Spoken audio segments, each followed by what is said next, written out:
Good evening, good evening, good evening. Hope everybody's doing really well out there. Um, Welcome to another edition of On the Cutting Room Floor, presented by Publicity Agents. I'm your host, Tony Harvey. Peace and blessing, peace and blessing. So, you know why I'm here, and this is how it went down tonight with the Sacramento Kings. They lose to the Philadelphia 76ers 112 to 93 at the Wells Fargo Center in Philadelphia, Pennsylvania tonight. So the Kings, they fall to 23 and 15 on the year, 10 and 8 on the road. Matter of fact, they suffered a first defeat on this 5-game trip journey after winning their first two. So the next game will be in Milwaukee this Saturday. I believe that is Saturday. Yeah, I'm sorry. It will be in Milwaukee Sunday, the day before MLK, Dr. Martin Luther King's Jr. holiday, which is Monday the 15th. Then on the 16th, the Kings will be in Phoenix to face the Suns on the 16th before returning home for a home game January the 18th against the Indiana Pacers. Excuse me. I'm sorry, I have to say that. So the Sixers, they stopped a 3-game losing streak. Of course, they were without Joel Embiid, and they improved to 25 and 13, 14 and 6 on the road. The King have been beaten by this team for the last 10 games. They have not beaten the Sixers, I believe, since 2016. They have lost the last 6 on the road in Philly, and the last 4 at home against Philly. So they're not really they're not faring well playing against this team. But I do know one thing: when the Kings play these type of elite teams, that's when you know where they are as far as their defense. And it doesn't even compare to what anything that they're doing in Philadelphia. It just doesn't. These teams play defense. And as for Philly, who plays defense, they play defense really, really well. And they got shooters all over the place. So you know with a team that's constructed like this, built around Joel Embiid, you have to have shooters. You have to have shooters. Okay? If I go a little bit further, Tobias Harris for the 76ers, 37 points, 7 rebounds, 3 assists, 3 steals, 14 for 25 shooting from the field, hit 3 of 7 shots in three-point territory, hit all 6 of his shots from the free throw line in 36 minutes. He was hot. He was the man. He knew he had to be the man with Embiid out there, so he took care of his business. And probably could have had 40, 45 points, but they took him out the game early in the fourth quarter. Tyrese Maxey, who was making a lot of noise out there in the East. I think he's averaging, 25, 26 games. 25, 26 points a game. 25, 26 points per game.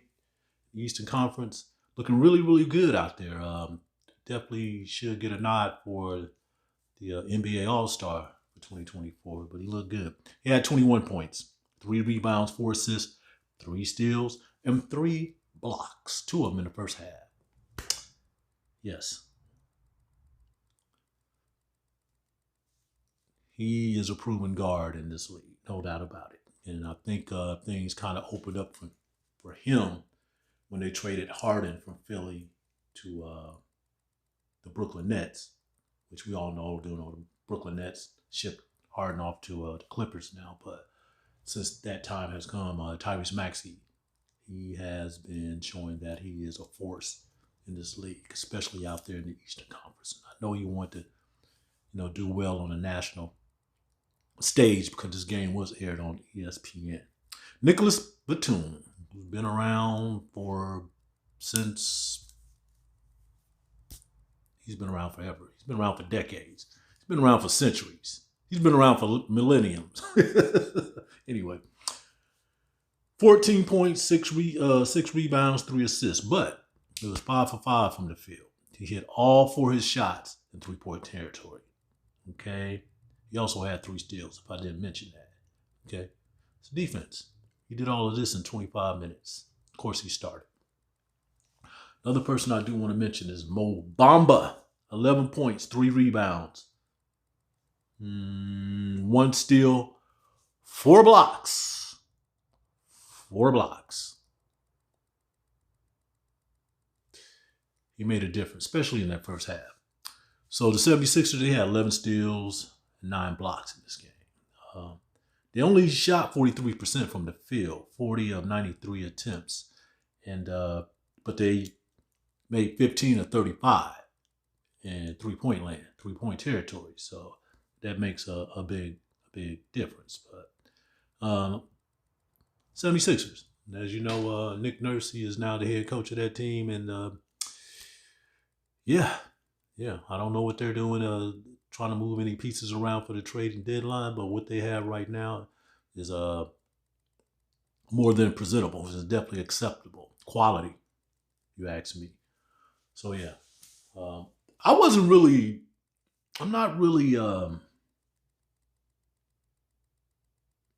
how would I put it?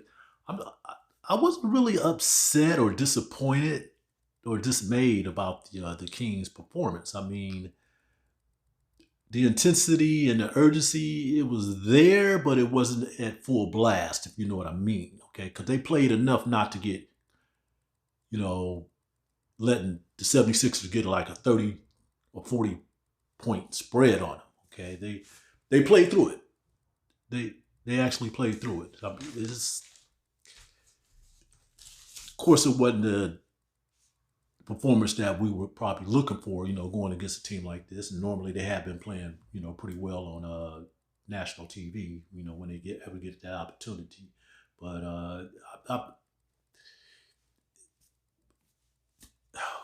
112 to 93,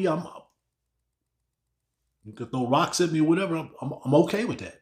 Okay, considering how the game went. They've been playing like every other day since they've been on this road trip. And they'll continue to play every other day for these last, 3 games? What do you got next? Oh, I'm sorry. For these next 2 games, okay? They'll go to Milwaukee. They'll be there Sunday. Then they will be in Phoenix, so they'll be closer to the West Coast Tuesday before they return home. So I basically, I can live with this. I can live with this loss. I mean, I am under the impression that a lot of teams do not believe in what the Kings are or what they say they are. Okay, so I think a lot of these teams still look at the Kings as the Kings of old. Okay, so that's still stuck in the back of their mind, and especially I can tell those, with these horrible losses that they had. But I'm not going to go all into that, but that's I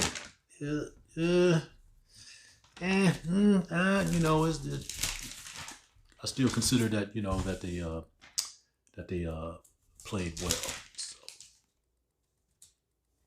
but you must understand, at least we all should understand, that a person like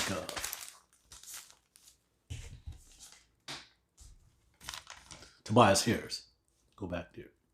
Okay, he's a pretty strong force in this league as far as a small forward. Okay, everybody knows, he's been in the league pretty much for about 10 years himself. He's just a strong physical specimen, from my observation. Okay, he He actually remind me. He's cut in a mold of some of the best power small forwards I've seen in my lifetime, from like the 80s and the 90s. Marcus Johnson used to play for UCLA, came out of UCLA, played for the Milwaukee Bucks. Okay. Strong, could play defense, and could shoot the lights out. Dale Ellis out of Tennessee. Played many, many years for what was then the Seattle Supersonics, which we know relocated to Oklahoma City to become the Thunder. Okay. Dale was so on defense, but lights out shooter, could rebound. Probably was one of the more respectable six men in the league, though, but he was definitely that prototype small forward. And Mark Aguirre out of DePaul, out of Chicago. Okay. Could play some pretty decent defense, could rebound, and could shoot the lights out. That's what I see when I see Tobias Harris. Okay. The prototype small forward of the 21st century. So, yeah. Yeah. So we're just moving over here to Sacramento Kings. De'Aaron Fox, 21 points, 5 rebounds, 4 assists, 1 steal. It was 5 for 15 shooting from the floor, 2 for 7, 3-point territory, 9-11 for free throws. So he was basically, staying on top of his free throws. And he did all this in 39 minutes. Okay. Foxy played pretty well. Still calling him MVP because, locally we got to keep this in these people's mind because he's going to get back to that stature, that status in anytime soon. But yeah, when we all been talking about it here, I don't care if it's radio, print, or television, he's a little bit beat down. He's been walking a bit slow, gingerly, getting around. He's not even really cutting to the basket like he normally does. So there's something going on. I know he hasn't mentioned anything like that, but understand that, remember the early part of the season when they was missing him and the Kings was losing some of those games, he had an ankle injury. He came back probably, I'm not saying he came back too soon, but when he did come back to game action, he was talking about it, yeah, it's still there, but it was manageable to play through. So whatever's going on with him, I think, at some time, it's going to subside and he'll be the same person that we know that he is, especially for these next couple road games. So we'll see with that. But, okay. Keegan started off pretty well, but he had a lot of work to do trying to contain Mr. Tobias Harris. Keegan had 15 points, 8 rebounds, 3 assists, 1 steal, and 2 blocks. He was 6 for 14 shooting from the field, 3 of 7 from 3-point territory, and 35 minutes. So that was his work for the night. Sabonis still got his 21st double-double of the season. Picked up 3 fouls in the first half. That kind of slowed him down a little bit, but he was still able to finish with 14 points, 12 rebounds, and 5 assists.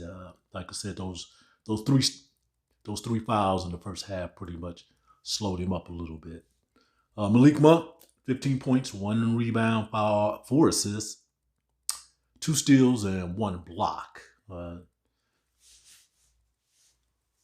26 minutes, 5 for 17 from the field. So he didn't have a good shooting night, and his 3-point shooting was quite evident of that. He missed all 7 shots beyond the arc. 5 or 6 from free throw line, though. So not a good shooting night for him, but still an acceptable performance as far as I'm concerned. As you can see across the board, a lot of people were struggling against that 76er defense. They only made 32 shots from the floor out of 95 attempts, so that was at 33%. That right there tell you, okay? Especially with the 3-point shooting tonight too. Made 8 3-pointers out of 38 attempts. Okay, and 21%. But they had 54 rebounds. But one of the biggest problems in that first half too was those turnovers. Okay, they had 10 turnovers in the first half, 16 total. So that shows you there was a little problems with ball security as well as everything else that was going on. But I'm not mad at you. I'm not mad at you. I still think you can go 4-1 on this trip. Okay, I still think that you can get Milwaukee in Milwaukee. Okay, and I still think that you can get Phoenix. Okay, to finish up this trip, with a decent 4-1 record on your way back home. Okay, so that's pretty much where I'm at on that. Um, yeah, like I said, they, hey, it's lost 10 straight to Philly. So I hope the next time they come back to Philly, that it'll be the Kings' time to stop that streak. Because I do know Joel Embiid didn't play in Sacramento last year, and they beat Sacramento by 2 points. And last season they beat them in Philadelphia. What was it? 123 to 103. So, but they beat them by 2 points in Golden One Center. So hopefully we can see that the Kings next time that they return that they'll be able to get that W. This is a loss. It's just counted up as that. So the Sacramento Kings are at the present still fifth in the Western Conference, but they're right behind the Clippers, the Denver Nuggets, who are playing New Orleans right now as we speak, and the first place Oklahoma City Thunder and Minnesota Timberwolves. They have the same record. I think they're 26-11 at this point. So there's like the Kings were 3 games behind those 2 ball clubs until tonight lost. So I think they'll fall back at least 4 games. The Clippers, who are 4th, and the Nuggets, once again, the Timberwolves, and the Oklahoma City Thunder. Matter of fact, Minnesota is holding that first spot. Then OKC Thunder is in second, but they have the same record. So what I'm saying is it's just not a lot of things, a lot of separation that's going on right now, with everybody approaching 40 games on the season. So it's going to be pretty interesting to see how things go right before All-Star break. And as we know, after that, things started really speeding up because we were headed towards the end of the season and the first and second week in April. So, but and the reason why I bring that up, by the way, Kevin Huerter did not play tonight. I heard he was in shoot-around in Philadelphia, but they decided not to let him suit up. And of course, he started the last game, then he went out in the first 40 seconds due to a little ankle twist, but it appears to be okay right now. So I'm sure that we'll see him Sunday in Milwaukee. So Chris Duarte, the Dominican, he started in his spot. I think he only played 9 or 10 minutes tonight anyway. Oh, we even saw some Kobe Jones sighting tonight. He got a few ticks. He got a little burn out there tonight. And matter of fact, everybody who played for the Kings tonight scored except Kobe. Excuse me.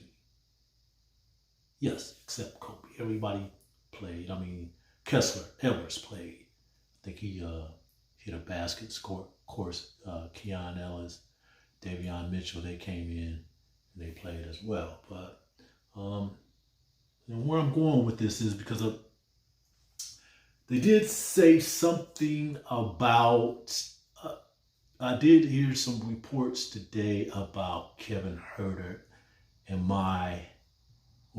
Kevin Herter and the Chicago Bulls.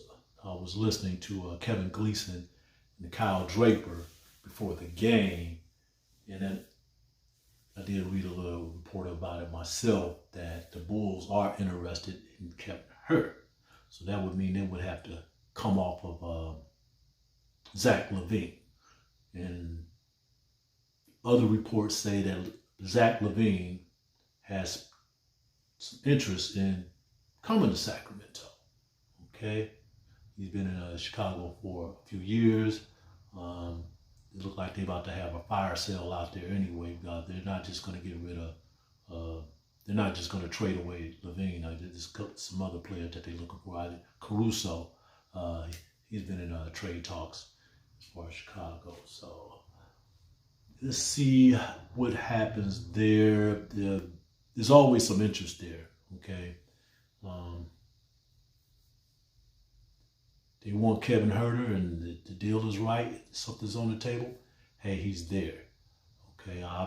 Me personally, I'm looking at Utah, Laurie Markkinen. I like him too, but he's saying a lot of these things have to do with with their contract. Pascal Siakam, there's a report out there, about him not wanting to come to Sacramento, and a lot of that has to do with the contract. If you come here, the Kings can extend him to 2 years, but if he decides to stay with Toronto, you can get 4-year max. But I think that's the problem there with Toronto. They're not really are not really interested in maxing him out. So he may be moving on. He had a lot of interest. Of course, the Kings was in that mix too. So my thing is, Siakam is not interested. Comes in, don't bring him here. Let him go elsewhere. Or stay. You like cold weather? Stay in Toronto. Bye. Would the Kings love to have you? Yes. Okay, but I'm not. You're not coming here to have a cup of coffee and then later on move on after this. The season is over. Okay. When you come here, we like to serve you breakfast, lunch, and dinner for a few years. Help this team win, and reach, their heights in the playoffs and possibly, get to that championship round and win that championship, Mr. Pascal. I would love to have you here, but it's a business. So do what you have to if that's the case. I know there were some talks broke down when Toronto played Kings here last week. So, but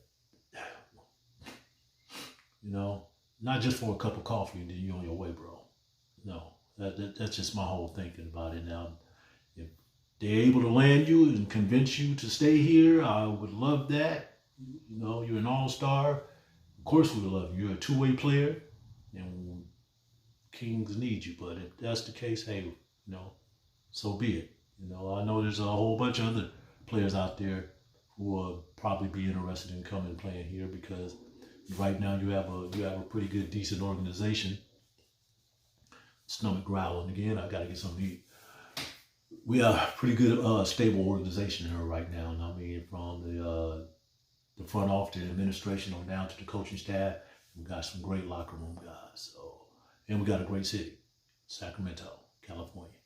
Okay, so come on out. You're not that far from the Bay Area. You can go up in the mountain where some snow at, where it's cold at. Okay, and Lake Tahoe or Reno. All right. If you want to drive 5 to 6 hours from Sacramento to the LA beaches, and spread your wings out there for a little while, you can do that. But you got a home right here in Sacramento, the River City, the city of trees. Okay, state capital of California. So that is my thoughts on that. So do want to mention, brother just moved on. Jonathan Bradley, who was working with the media team here in Sacramento for a few years. He has moved on to Las Vegas, Nevada. He and his family. Real stand-up guy, HBCU guy. He went to a Morehouse College. And matter of fact, we got a few individuals from HBCUs, historical black colleges and university, working around, either working in the King's organization or around it. You know, Kevin John, sports anchor and reporter here, television, he went to Morehouse. And then there's Avery Jacobs, who has moved on. He was working with media relations. He's from Florida A&M University down in Tallahassee, Florida. From my understanding, you know, their journalism communication department at FAMU is off the charts. Okay, we have some people, you know, working in ABC News, working for ESPN, and these are women. Okay, one of the individual, I can't think of her name right now. That's crazy. She was in that department, journalism communication department at FAMU. She was recently the mayor of Atlanta. So anyway, JB, hey man, love working with you these past few years. I understand, you know, you need to relocate it. I would take it as it's a dream job, and you know, you got to take care of your family, and that's understand. It just came out of nowhere when you told me over the holidays. I wasn't expecting that, and I got a lot of respect for you and everything. You was always a cool, respectable, approachable person, you know, working around that organization. So it's gonna miss you. But you have my contact information. You know how to get in contact with me. So I'm right here. So I'm gonna be right here in Sacramento, California. So peace and blessing to you. And peace and blessing to you too, people. Thank you for tuning in for another episode of On the Cutting Room Floor, presented by Publicity Agents. And I'm your host, Tony Ray Harvey. Okay. I cover the NBA, specifically the Sacramento Kings. I have been covering this ball squad for the last 22 seasons. So yes, I've been through a lot, but it's been a privilege, you know. It's been a privilege. You know, there's not a lot of people, you know, get these type of opportunities and to stretch it out this long. So I'm just glad to be a part of it, though. But thanks for tuning in. Like I said, I'm going to do as much as I can, you know, going forward. As far as giving you fair and balanced reporting. That's all I like to, because I like to report on both sides. You know, I like to report for the Sacramento Kings. I like to report for the opponents when they come to town too, and put it all together so it can make sense. I'm pretty much understanding that myself. So Sacramento Kings will face the Milwaukee Bucks on Sunday, and I should be back after that game as well. And hopefully, come back with the Sacramento Kings can come back with a W, a victory. And hopefully, they can come back home with a 4-1 record, because their last stop will be in Phoenix on Tuesday, January 16th. Then they will play the Indianapolis. They will play the Indiana Pacers on January 18th, which is Thursday. So I hope everybody's doing well. I'm signing out of here from Black Magic Inc. Studios. Peace, love, and solid.